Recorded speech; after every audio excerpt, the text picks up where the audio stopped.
أعوذ بالله من الشيطان الرجيم بسم الله الرحمن الرحيم. Sister, thank you for waiting. Would you please state your name and occupation, then state your question?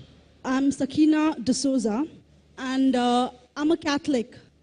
I believe Brother Yusuf was a Catholic before.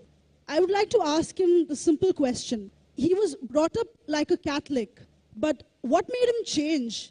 Doesn't he believe that the Messiah is true, or did he ever feel that the Catholic religion, has not brought up any Messiah and the Bible is false? I would like to just know what that means, because he said he was a Catholic before and now he has become a Muslim. What made you change? What was that storyline before? Doesn't he believe that there is a Messiah, or the Messiah had come, saved us, died on the cross? Thank you very much for a good question. I hate to disappoint you, but I wasn't a Catholic. But I was with a Catholic priest the night that he accepted Islam. And I asked him these questions you asked me. Because after all, I was still a Christian, a preacher in Christianity, and I wanted to know why my best friend, a Catholic priest, had converted. That's a pretty weird thing. A Catholic priest is not like a regular preacher in the Protestant religion. A Catholic priest has given up everything. He's given up his life to be a Catholic priest. When he enters into this realm, he's basically given away everything. He can't have a wife, he can't have children, obviously no grandchildren. He has no home, he just lives in a rectory or wherever they give him a place to stay. And he's sent wherever they tell him to go, do whatever he's told to do, and that's it. And he cannot disobey the Pope, otherwise they can kick him out of the religion, and if they do, he's excommunicated and he goes to hell forever. So how would a person like this want to become one of those Muslim terrorists? That's what I wanted to know. He explained in a very few beautiful words something that I came to learn for myself. He said that he was sincerely in the Catholic religion because he believed in God, that he had studied, his degree was in theology, and a part of the teaching that they as priests have is to study Islam. Every priest is forced to study Islam. Now you may not know that, but you can ask your priest and he'll confirm it. And when you study Islam, even when Islam is taught to you by somebody who hates Islam, as long as they don't corrupt it too far, you can still see the truth in Islam. A classical example happened to me just recently when I was in Saudi Arabia. A friend of mine, very old copy of one of the first Qurans ever translated to English by George Sale. George Sale hated Islam, he hated the Muslims, but when he translated the Quran to English, he was true to the text of the words. Although maybe not getting all the meaning, he certainly was true to the text of the words. I was shocked when I read it. Have you seen it? You know what I'm talking about? Amazing. And listen to this. George Bernard Shaw, for instance, is one of many, a long list of people who read this and realized the truth of Islam. When people see the truth of Islam, it can change them if they want to be guided. If they want the truth, it can change them. You might think, I'm a Catholic, I'll never be anything but a Catholic. But I'm going to ask you a question, and I want you to be honest. This is not for you to, start a debate, but just be honest. Was Jesus a Catholic?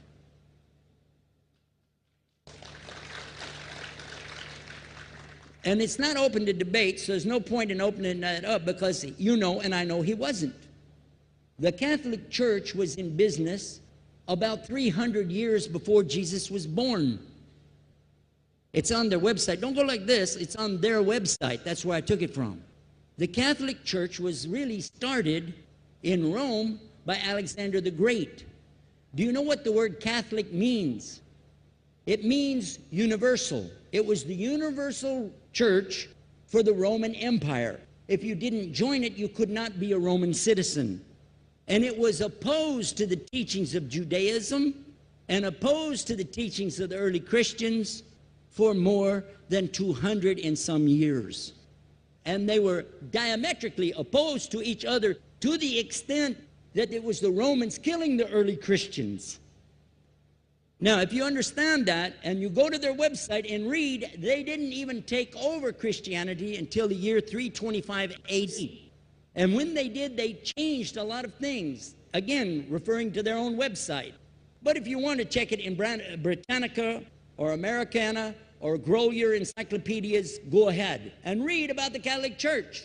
When in August of 325 AD at the Nicaea Council, they took over, first thing they said was, let's change the date of the birth of Jesus to be the same date as that of Mithras, which was the god, one of the gods worshipped there, and also the sun god's birthday was the same day, December the 25th, believing it to be the shortest day of the year.